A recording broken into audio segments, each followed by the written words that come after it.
name is Katie Weldon, and I am the Programming Director for the Mississippi Gulf Coast Chamber of Commerce.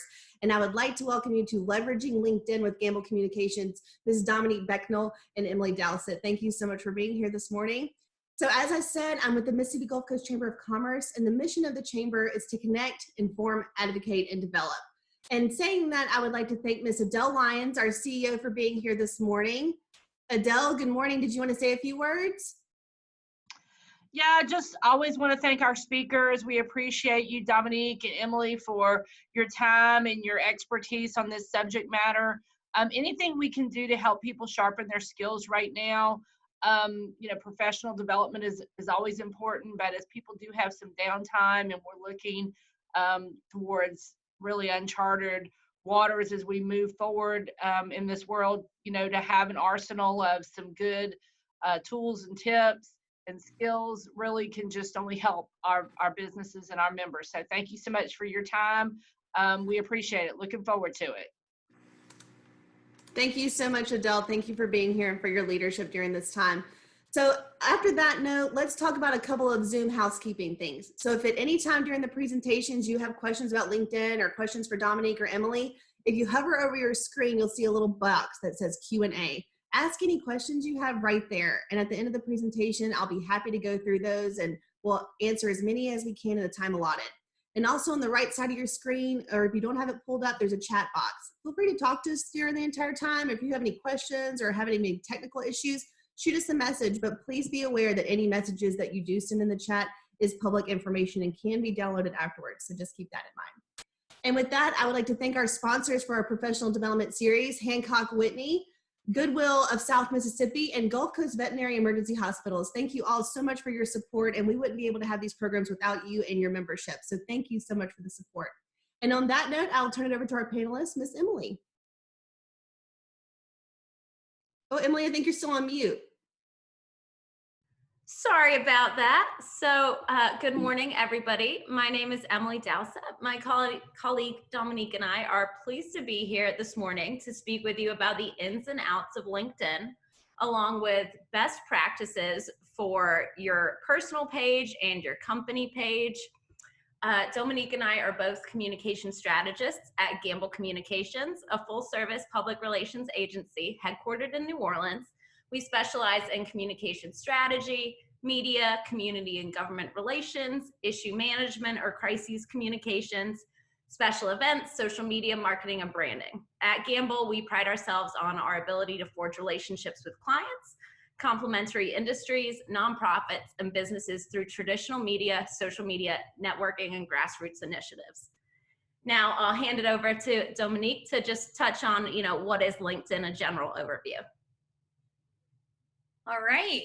Thank y'all for joining us this morning. So LinkedIn, as many of you know, is a social media platform much like Facebook, Instagram, or Twitter, but it is professionally focused. It allows you to manage your professional identity. You can build and engage with your professional network, and you can access knowledge, insight, and activities and opportunities. So as Dominique mentioned, LinkedIn is the largest business-oriented networking website geared specifically towards professionals. You want to think of your LinkedIn profile as your personal professional landing page for you to manage your personal professional brand. It's a great way for you to convey who you are as a professional and what you do by displaying a general history of your professional experiences and achievements. So when you first log into LinkedIn, you go to your homepage or a news feed rather. Think of that as your go-to place for important conversations and articles. It allows you to stay on top of what news is sort of buzzing in your industry. Helps you stay informed of professional changes in your network, ranging from career changes or work anniversaries. From that homepage, you can, say congratulations to, former colleagues who got a new position or somebody getting a promotion, or you can comment on articles or posts from your professional contacts or organizations that you follow. Additionally, on LinkedIn, you can join groups, which I'll be sure to touch on more later. But in those groups, you can seek advice and input from those in your industry or those who share your interests or who are located in your same geographic region. Thus will likely be able to provide that, the best answers and advice and feedback that you're really looking for, that sort of quality content. With such a large number of professionals and executives using the LinkedIn platform, it also allows you direct access to your target market and then also the decision makers in that target market.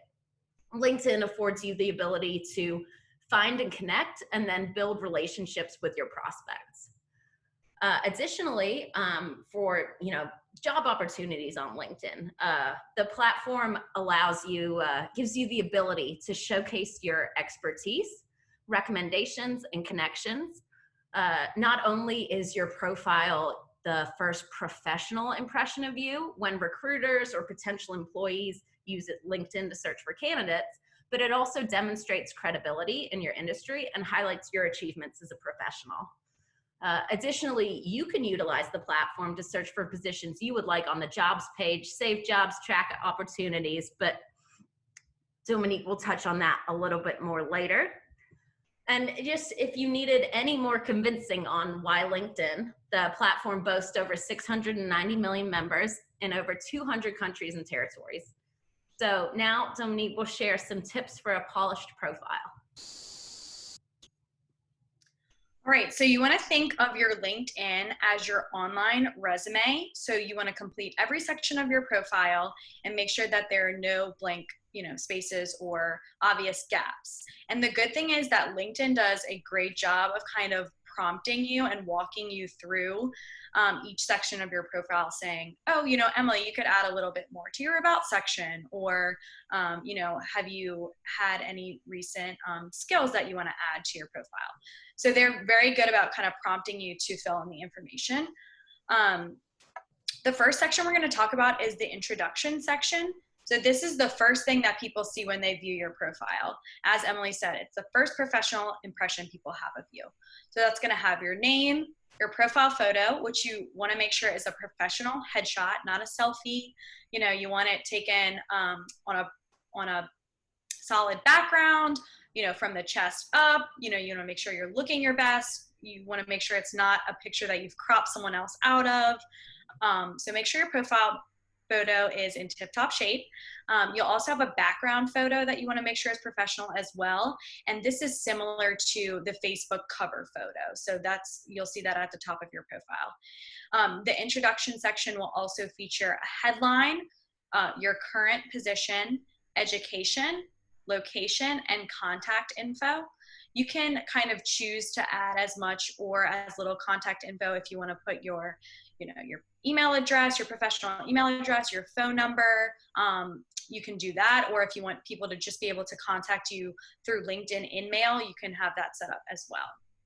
The next section we're going to talk about is the About section. So this summarizes yourself and your skills.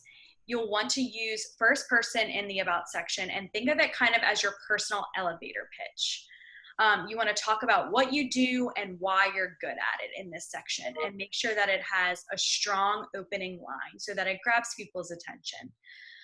You can also use, kind of strategically use your interests outside of work to enhance your professional goals and expertise. And lastly, in your About section, you want to use keyword-rich language. The next section is your background. So this is going to be kind of the meat of any resume, your work experience, your education, especially if you're in New Orleans, it may seem weird. I know a lot of y'all are in Mississippi in the Gulf Coast area, but even in Louisiana, I feel like it's a common question to be asked in a job interview, at least coming from New Orleans, like, oh, where did you go to high school? Or, where did you go to college? So definitely put those things on there. They're conversation starters, and it just, again, builds your credibility. Your background section should also include any licenses or certifications. So for example, right now I'm in the process of becoming accredited in public relations. So once I complete that process, I'll definitely want to add that to my LinkedIn profile because it's something I will be, super proud of and I've worked really hard for.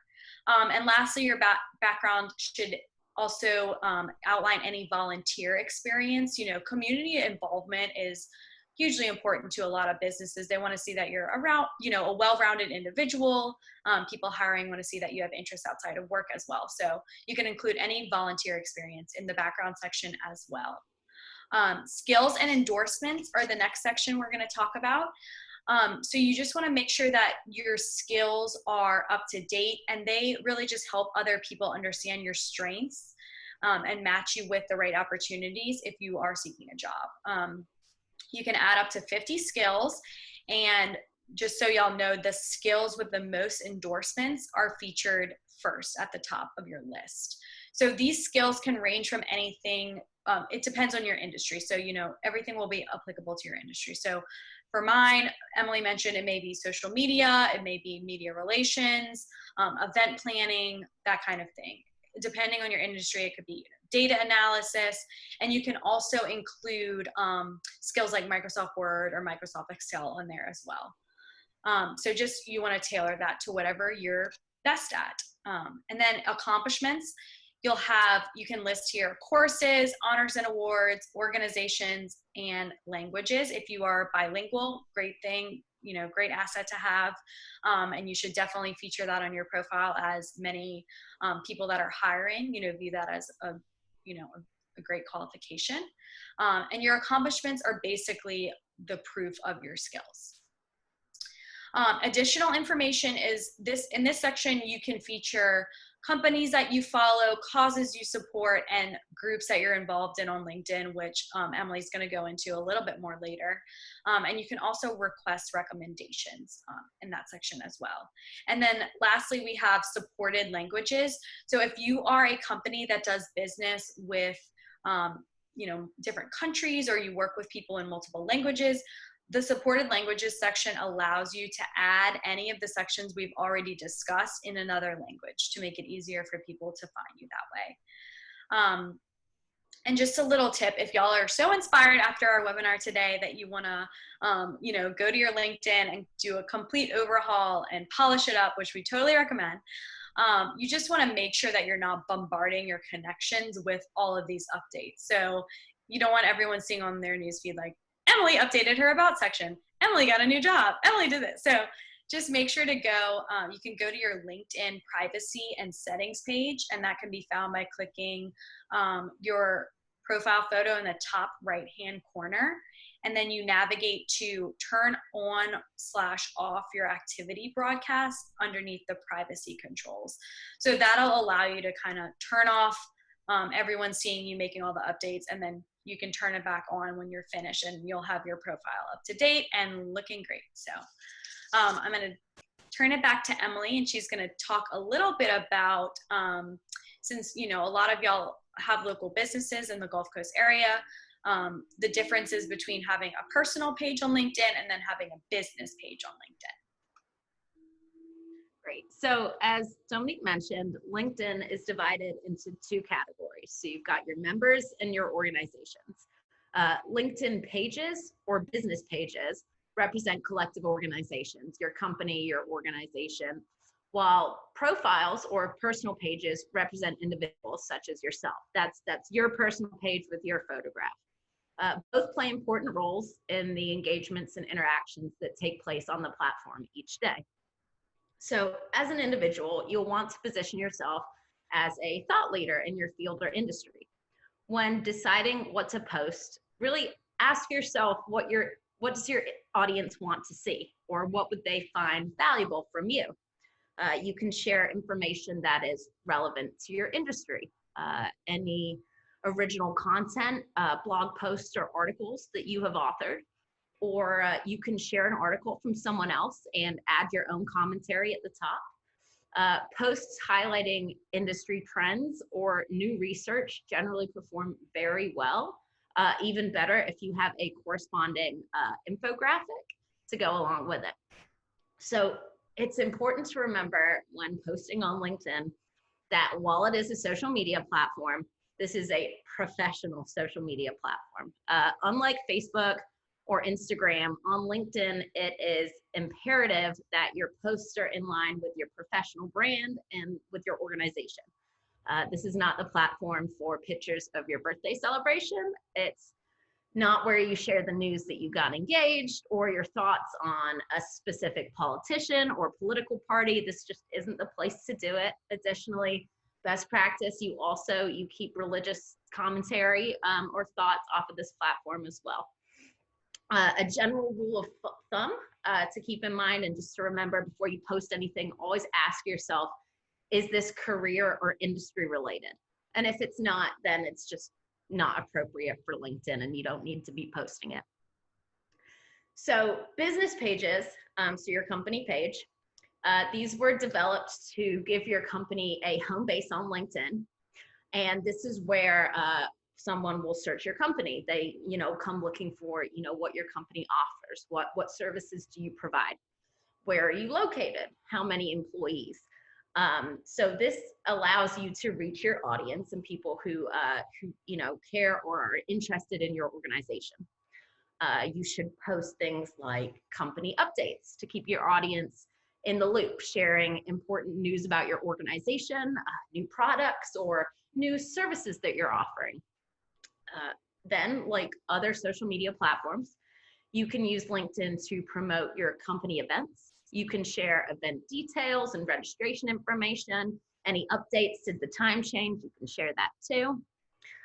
Additionally, another great thing to post is any positive media coverage that you or your company has garnered. Did you just receive great coverage in a top industry publication or a news organization? Did you do a TV news interview? Share that on your company's page. This is a captive audience who, they follow you, so they care, that they want to get these updates, and it just puts, highlights you in a great positive manner.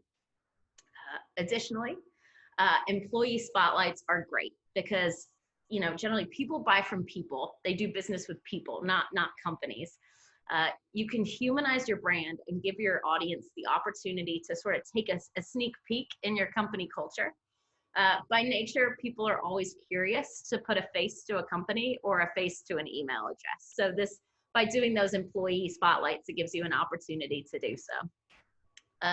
Additionally, you can share blog posts written by standout employees from your company. It allows you to convey important content and advice or industry information while simultaneously highlighting, these employees as thought leaders within the field. Finally, by sharing awards and achievements, you can position your organization as a leader in your industry. Were you just named the top real estate, team in the Gulf Coast region? Let's post that. Or did your campaign win a top industry award? These are things that you want your audience to know, and they definitely have a place on your business page. Now, Dominique will show you a few best practice examples of these just so you can sort of visualize it. Okie doke, thanks Emily. I pulled these from Gamble's business page, and here are some examples of the different types of posts that Emily mentioned. So you'll see we shared a webinar that our vice president was presenting on positioning our company as an industry expert, and then also at the same time, highlighting one of our employees and this work that she's doing. The middle photo, you'll see we shared a client event, an online auction for the New Orleans Women and Children Shelter. And this was kind of a 2-in-1 because it was also a link from a WWL-TV interview that the New Orleans Women and Children Shelter did that day. So it was we shared the media coverage, and we also shared a reminder about this upcoming event to encourage people to participate. We also shared a post sharing that it was our 11th anniversary. So this was an important company milestone that we wanted to recognize, even though we weren't able to celebrate together as a team, due to the COVID-19 crisis. We still wanted to recognize it on social media, and as a company, a small local business, it's completely appropriate to share that kind of thing on LinkedIn, and especially on our company page. And a few more examples we have. Emily mentioned, employee spotlight. So she participated in Norley's 2-day course on regional, covering key regional topics. And when she graduated from that course, she shared a photo, and we wanted to make sure that we shared it on our company page, recognizing her and, the time she spent doing this for, networking, professional development, and then in turn tagging her so that she can share that with her network as well, extending its reach. We shared an interview that our president, Betsy Gamble, did on Fox 8 with some strategies for local businesses to connect with their audiences during the COVID-19 crisis. So again, this was media coverage that our company received, and it further establishes our expertise and us as an industry expert. And then lastly, if you're, no matter what industry your company is in, you can think of ways that you can share some tips and tricks. So we did a series on work from home wisdoms, where each of our employees shared a few things that makes their work from home setup and schedule a little bit easier. So that's really something that kind of any small local business who's working from home right now can implement, and just get creative and, highlight the ways that your company is connecting with your clients and with your employees and with the community. So speaking of connecting, we are going to talk about connecting purposefully on LinkedIn. So most users on LinkedIn have between 400 and 1,500 connections. So that is a huge network. We mentioned a little bit earlier, there's over 690 million users on LinkedIn. So the world is your oyster, but so with all those people, it's hard to kind of narrow down who to connect with. So start with the people you already know. So that can be your coworkers, a fellow professional that you might have met at a conference or a networking event, clients and customers that you have a good relationship with, and those who you're affiliated with through professional organizations. So for example, I serve on the steering committee for the Jefferson Chamber Young Professionals, and I make sure to connect with all of those people on LinkedIn so that when I share news about what our group is doing, for example, we're hosting a virtual trivia night this week, I can be sure to tag all of those people in it, and so that it can extend the reach of my post, and they can share it with their networks as well. The next group of people that you can connect with, you just have to be kind of strategic and about how you reach out, is professionals you would like to meet. So for example, if you have your eye on this job at a dream company and you are like, oh man, I'm dying to work there, it would be a wonderful opportunity for me, and you notice through a little digging that you have a shared connection on LinkedIn with someone who you maybe have a great relationship with, it is appropriate to ask a shared connection for an introduction. You just have to be kind of strategic about it, and just think of when you receive connection requests from people you don't know, you've never heard of, you have nothing in common with, it's kind of like a turn off. You're like, I don't know who these people are. You're like, it's kind of weird, kind of creepy. So just, think about that when you're looking to connect with people. Make sure that you personalize each connection request. So think about whether you would like to receive a connection request that says, I'd like to connect with you on LinkedIn. Or would you rather receive a connection request that says, hey, Emily, it was so great to see you at the Business and Breakfast event yesterday morning. I'm so looking forward to the virtual trivia night this week. Are you going to be going? So by just customizing the message, it kind of creates that familiarization, and people will be easy, they'll be more likely to recall who you were. They'll say, oh yeah, I remember we met at that event. You kind of put it into context for them. And also, if you think about going to a networking event that's more largely attended, or a conference, you meet so many people. So again, think about one thing that maybe you had in common or that you discussed with that person, and then that makes a great follow-up point, something that you talked about in your conversation that you can follow up with via LinkedIn and kind of reference that to jog their memory. And so, while people will likely accept your request, whether you personalize it or not, sending a tailored message makes people feel special and makes them feel like you went to that extra effort and you really have a desire to connect with this person on LinkedIn. Don't send a request more than once. Just be patient. A lot of people, especially if they are like C-level, people higher up in a company, they may have kind of like an inbox full of LinkedIn connections that they approve all at once. People that are higher up may have someone who is working with them to manage their LinkedIn as well. So if you connect with someone like that, just be patient. And then other ways to connect purposely, not just when you're reaching out to establish that first connection, but think of when you see someone post in your newsfeed that they got a new job. LinkedIn gives you the option that you can automatically write a comment that says, "Congrats, Emily," or you can make it a little more personal. Like, take these opportunities to personalize it. You can say like, "Congrats, Emily. I know you've been looking to break into this industry for some time now. This is such an exciting opportunity for you. Let me know if there's anything I can do to help." Or, if you want to segue it with, "Love to grab coffee and learn about your new role," if it's a potential new business connection or something like that. But any opportunity you have to kind of make your comments and your connections more personal, you want to stand out in the newsfeed, and people will see that you comment that in the newsfeed as well. And then lastly, like, when people recommend you or endorse you, you want to make sure that you thank them for that. So write them a little personal note, and reciprocate the gesture if you feel comfortable. Emily's going to talk in the next slide about endorsements and recommendations. So I'm going to kick it over to her. Sure. Thanks, Dom. So when it comes to LinkedIn endorsements and recommendations, it's important to remember that the two are not created equally. Endorsements are easier to obtain, but recommendations hold more weight. So we'll start with endorsements first. So these come from the specific skills that you add to your LinkedIn profile. By adding these, such as budgeting or social media strategy, you can easily showcase your abilities to other members, such as your peers, colleagues, managers, recruiters, and potential employers.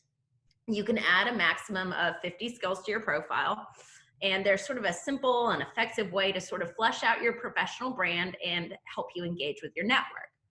So once you've added these skills to your profile, they can be affirmed by your first degree connections to reinforce their weighting. So I might have added a social media strategy to my LinkedIn. Dominique, as a first connection, can go and she can endorse me for that. So these are different than recommendations. The sort of one-click endorsement of your skills contributes to the strength of your profile and increases the likelihood that you'll be discovered for opportunities related to these skills that you possess. To obtain skill endorsements, an easy way to do that is to actually go ahead and proactively endorse the skills that you've seen in your closest colleagues that demonstrate in the workplace. So as I mentioned, Dominique is an all-star at social media strategy. So I'll go on her profile and I'll do that one-click endorsement to let everybody know that yes, she is in fact sort of an expert in this field. Those people, those close colleagues, they're the ones who also respectively know you best. So they're most likely to return the favor. Additionally, you can endorse the skills of people that you've done business with, such as customers, vendors, contractors, and freelancers. And much like your colleagues, once you endorse someone, they're pretty likely to endorse you back because it is, pretty easy to do. It's pretty quick. A recommendation, on the other hand, is a statement of endorsement received from a connection. So you can request recommendations from your connections as well as proactively recommend connections in hopes that they will also recommend you back. Little I'll scratch your back sort of situation. But think of these recommendations as virtual letters of recommendations. They back up your skills, they back up your experience, they give them weight. They've been confirmed, if you will. When it comes to these recommendations, it's really important to strike while the iron is hot. If you just finished up a big project and a client, colleague, or your manager, they provide you with great feedback on the work that you did, you can use that as an opportunity to ask them to write a LinkedIn recommendation. So, let the world know, make it public.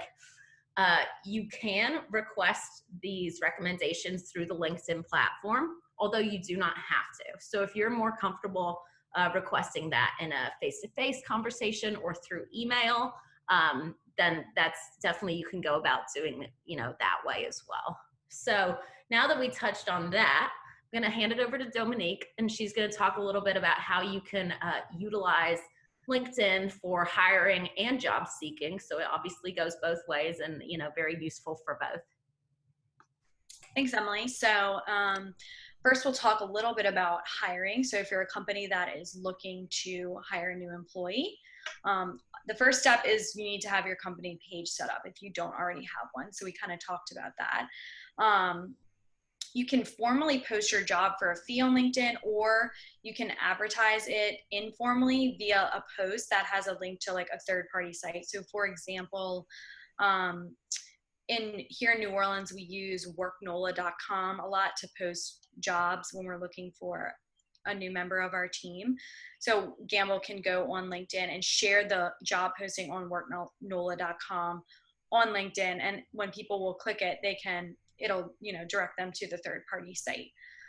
You can also post job openings in appropriate groups. So for example, if there is I'm involved with the Public Relations Association of Louisiana, and we have a LinkedIn group. So if I, post in that group, hey, Gamble's looking for a new communication strategist, that's a great network of people who are appropriate for that job opening and might be a good fit. So you can do it that way as well.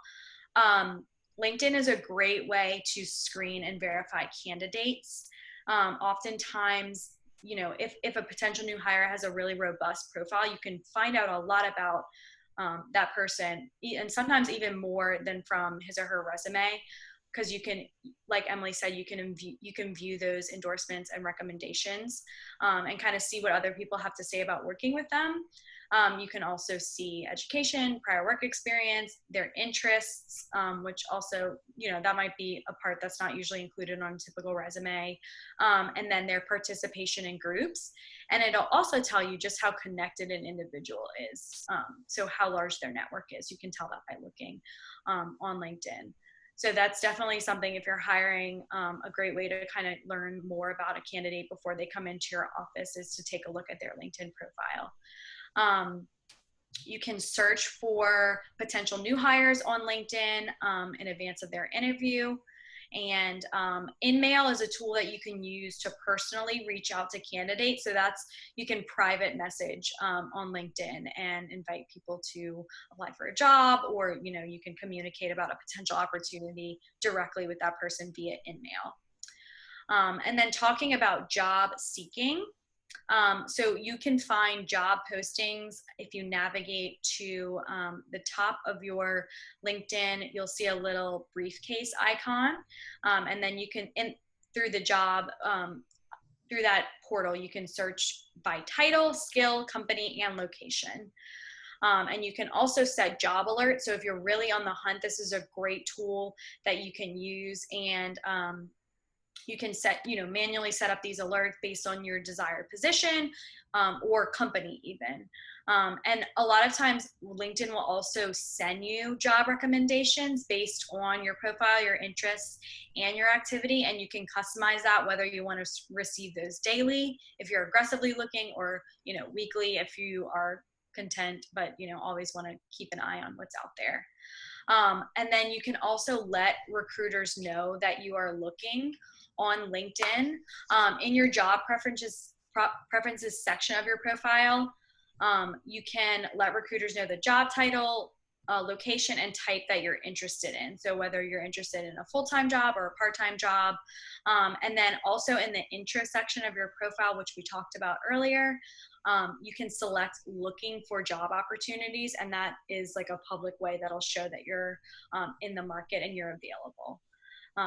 So just be mindful about what you post in LinkedIn group conversations if you have a current position and they don't know that you're looking for a new job, because that's a way that you can kind of like out yourself that you're looking for a new job if you're posting in the group and your employer sees that. You can go to, we talked a little bit earlier about in your LinkedIn privacy and settings page, again, by clicking on your profile photo in the top right, and you can find the option to turn on or off your activity broadcasts underneath your privacy controls. And you can also turn off, you can navigate in settings and privacy to who can see your connections to only you. For example, if you went on an interview and you made a new connection, but you don't want your network to know about that. So it's very, you just have to be careful. If you, again, that's more specifically if you have a job and you're looking for a new job, but your employer may not know that you're in the market for a new job. So going to easy apply versus apply. So once you've found a job on LinkedIn, you're interested in it, you want to apply for this job. Easy apply lets you apply directly through LinkedIn. It's just a click of a button, and it'll send a snapshot of your LinkedIn profile to the person who's hiring. So your photo, headline, past and present job titles, education, and skills that are listed. And so if your profile isn't in tip-top shape, or if you're applying for your dream job, I really wouldn't recommend easy apply. If it's like a job that's maybe lower on your list and you have like 100 jobs to apply for, you could use it for that. But apply will let you apply directly through the company's website, and you can fill out an application there. So that is what I have on hiring and job seeking. Great. So now I'll just touch a little bit on groups. Groups are an excellent way for you to form new connections with professionals with similar interests. It can help you expand your network from people who graduated from the same school as you, or professionals that are already working in your industry. Through these groups, you can partake in discussions, which is, an excellent way to showcase your knowledge on topics related to your industry. Additionally, you can ask questions or start conversations with key people that you may not have had access to otherwise. By belonging to that same group, you are able to interact with them. Join groups related to your industry, like, Dominique and I are both members of public relations related groups. Your network, so, regional, your school, your chamber, people that, are in the same sort of community. Then interests, Dominique mentioned young professionals, or, are you interested in a certain type of volunteering organization? You could join those groups. It's just a really great way to expand your network, and it provides you with just more resources and more information on, the subject matter of the group. So very, important to utilize. And it's important to remember some groups will be, much more valuable than others. Some groups you'll join and you'll think, it's pretty stagnant. There's not a lot of conversation. And in that case, it's, probably just best to, leave that group so you're not getting, it's not taking up space. You're not getting notified about something you're not, isn't relevant or not, helpful to you. So next, Dominique's just going to touch on some sort of do's and don'ts, LinkedIn sort of best practices, sort of things to keep in mind when utilizing the platform. Yeah, so I think some of these we've definitely touched on throughout this presentation, but just as kind of a wrap up, some things to do on LinkedIn. You want to post 2 to 5 times per week during work hours, excuse me. And you want to, as we said, comment on relevant industry articles with your opinion, tell your own story to create an authentic voice, engage in discussions, especially in groups about industry news and insights, establish yourself as an authentic thought leader by posting frequently, and you can also write unique articles on LinkedIn. So if you have the time to do that, it's a great way to kind of establish yourself as a thought leader. Make sure that your profile picture is a recent professional headshot. It should be high resolution, and again, you want to be wearing, business professional clothing and captured from around the chest or the shoulders up. We would recommend a solid background for your profile photo. Take some time, like every 30 or 60 days, to just kind of audit your LinkedIn to make sure that it's current. Add any awards, skills, board titles, or new connections, that you've gained in the past month or so. And now is a good time to do it with everyone having a little bit more downtime especially through the end of this week, just being at home, it's a good time to kind of take, evaluate your LinkedIn profile, or if you don't have one, create a LinkedIn profile. Share stories and advice from your peers, and congratulate people that you work with or people in your network on their professional accomplishments. Be authentic, take that time to go the extra mile and not just use the automated LinkedIn messaging. Engage employees as a business owner or a leader in your organization. Share the good work that your employees are doing as well as that your company is doing. One thing we didn't really touch on, but when you write a post on LinkedIn, definitely use relevant hashtags. Again, LinkedIn suggests them for you. So sometimes it's easy as just clicking a couple of the ones that they suggest when you write a post. And then, don't share content from the same source over and over. You want to kind of engage with content from a variety of different outlets. And as Emily mentioned, don't communicate things on LinkedIn that are maybe more appropriate for Facebook or Instagram or Twitter. Keep it professional. We would not recommend posting more than once a day if you can avoid it. Don't request people that you don't have a strong connection with, or that you haven't asked for an introduction from. You don't want to be the creepy person that's requesting all these people on LinkedIn. Don't spam all your connections with the same in-mail message promoting your business. Take the time to tailor your messages and learn about the people if you're going to reach out to them with a pitch. Don't use a selfie in your profile picture, please, especially now with as great as the iPhones are. If it's as simple as getting someone to take your photo in portrait mode on a solid background in your home, that's definitely better than a selfie. And don't use a header image that's not kind of business focused or neutral. And then one thing that Emily kind of just touched on is don't just share a link. Make sure you're adding your own thoughts, you're adding your own opinion, so you can establish yourself as a thought leader on this platform. And I think we can move on to our question section. Absolutely. So we do have a few questions coming up. And once again, if you have any questions, please feel free to put them in the Q&A box or in the chat box as well that's on the right of your screen. So first up is, should I pay for LinkedIn Premium? So I think for LinkedIn Premium, it really depends. Are you in the market for a job? LinkedIn Premium, sometimes you can get a free trial, but it is pretty pricey. So I think if you're actively looking for a job and it is worth it for you to spend that money to sort of get these advantages. By LinkedIn Premium, you get sort of in-mail credits, so you can send messages to more people. You get insight to who has looked at your profile, whether or not you're viewing in private mode.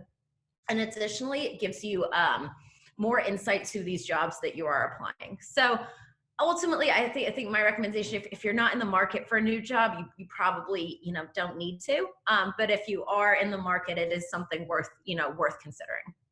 And I would also say, like Emily said, a lot of times they'll offer you a free trial. So maybe do the free trial and see how you like it.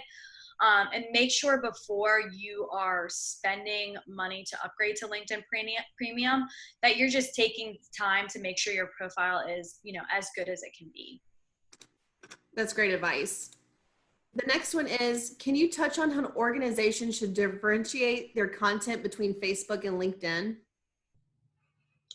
Yeah, I think, a lot of things that are on Facebook can be repurposed for LinkedIn.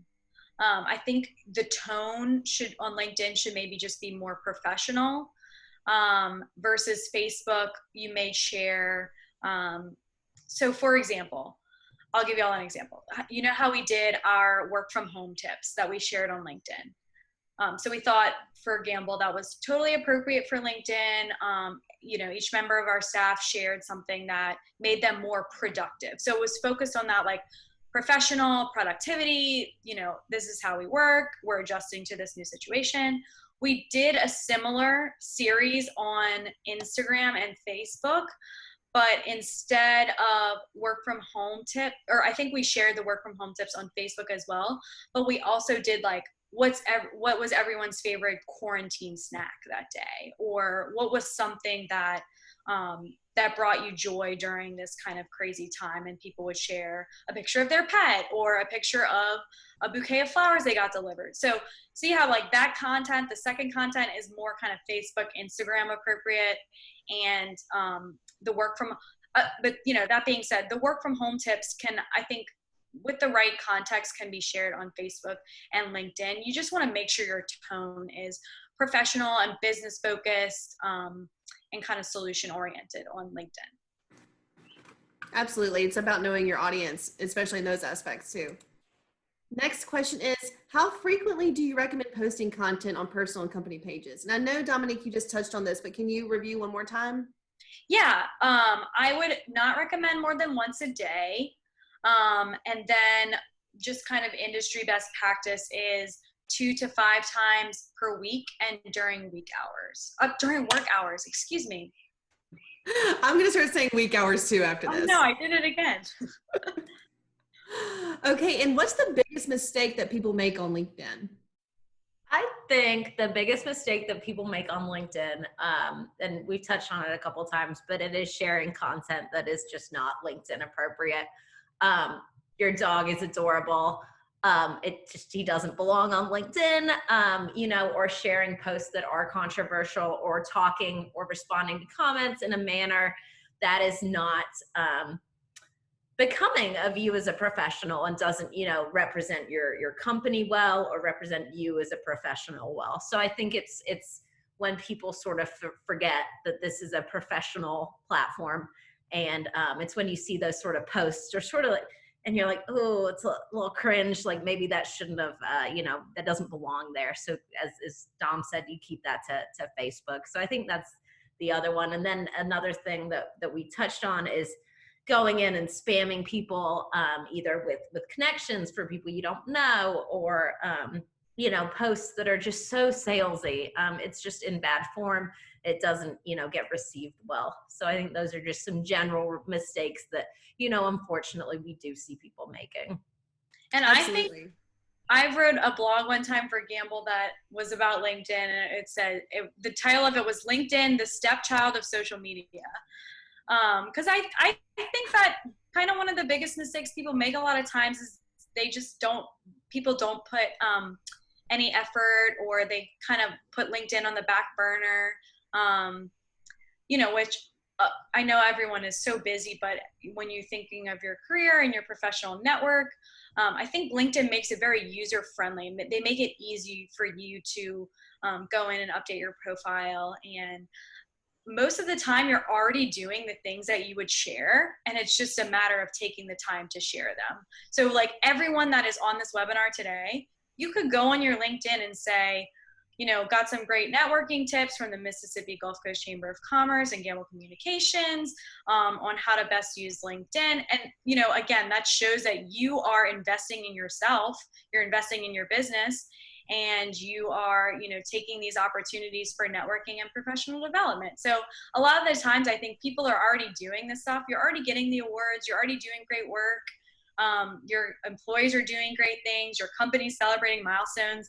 And maybe it's just not having a dedicated person at your company to focus on running the LinkedIn, or, as a personal, on your personal page, it may not be, taking the time to kind of invest in yourself. So. Absolutely. It sounds like from what you both are saying that LinkedIn just needs a little bit more intentional than Facebook is. It sounds like definitely like think before you post, as much as I would love to post my pets, maybe not on LinkedIn. Like you said, Emily. Another one is, can you touch on advertising on LinkedIn? I haven't had too much experience advertising on LinkedIn. I do know that the threshold for advertising on LinkedIn is much more expensive than Facebook and Instagram. So for example, you know how on Facebook or Instagram to run an ad, it's very cost efficient. There's not a huge amount of money you have to spend to reach a good amount of people. On LinkedIn, I believe the minimum for advertising is like a $10 minimum per day. So it can get pretty pricey. So I would just, be aware of that. And then last question we have for now is, any recommendations for salespeople who are using LinkedIn? Sure. I think, what we touched on is when you're reaching out to people, as Dominique said, connect purposefully, really target those messages. Don't just sort of spam people with the same message. It's very easy to recognize when somebody is copy and pasting a message to you. And then also in your posts, just really try and avoid, I know that's what you're doing. You're sales, you're selling, but try it and, make sure you don't come across as too salesy or too pitchy or too sort of, you can see some posts and sometimes people look, they're almost like scheming to get your money. Don't be that, obvious in your motives. And then, we did have one more question come in, and it says, short of inviting your network to connect with you and your business page, what are some other ways to grow your network on your business page? I think just establishing a consistent voice is huge. That consistency of posting and sharing what your business is doing. Also, another great way is any other way you're marketing your business. So, for example, I don't know if you have your social media handles featured on your business cards, for example, make sure LinkedIn is included. In addition, you want to be sure that you're linking your LinkedIn from your business website so people can easily click it and find you that way. Any other tips, Emily? No, I love the one about having it on your website. You can also include a link to your social channels in your email signature. So especially in a sales one, and that thing, if you're emailing somebody, sort of out of the blue, they can easily find some background information about you. It's easy accessible. They just click right from the email that you sent. This was all great information, Dominique and Emily. Thank you so much. And before we get out of here, I just want to invite everyone to our events that are coming up. Tomorrow, we have CYP Cultivate with the Gulfport Biloxi International Airport. And they're going to give us a behind the scenes tour. We're going to hear from Executive Director Clay Williams and learn firsthand about one of the economic drivers on the Gulf Coast and their plans for the future. And then if you tune in on May 19th, we're actually going to have the U.S. Chamber's Path Forward, Regulatory Concerns and Liabilities for Business Post-COVID-19, and that's with more Hallmark from the U.S. Chamber of Commerce. So a lot of great events coming up. Make sure you're following us on Facebook at Mississippi Gulf Coast Chamber of Commerce. And we are all working from home, so if you need to reach us, our information can be found on our website at mscoastchamber.com. And Dominique, Emily, any final thoughts? No, just thank you so much for having us. It was, really fun to be able to come and do this. And our emails are on the end. If you need us, please feel free to reach out. We're more than happy to answer any additional questions you might think of later on today. Like, oh, I wish I asked that. So please don't hesitate to contact us. Yeah, I would just encourage y'all, if y'all have any further questions, feel free to reach out to us. If you need our information, it's at gambelpr.com, and we're both listed under the team page, and feel free to reach out with any questions y'all have. And thanks y'all for tuning in. We appreciate it. Thank you both so much for the excellent information. I know I'll be polishing up my LinkedIn profile just to make you two proud too. And on that note, I'd like to thank our series sponsors, Hancock Whitney, Goodwill Industries of South Mississippi, and Gulf Coast Veterinary Emergency Hospital. And on that note, I hope everybody has a fabulous Tuesday. Emily and Dominique, thank you so much for taking the time, and we appreciate Gamble Communications membership as well. Thank you so much, and I hope everybody stays happy and healthy.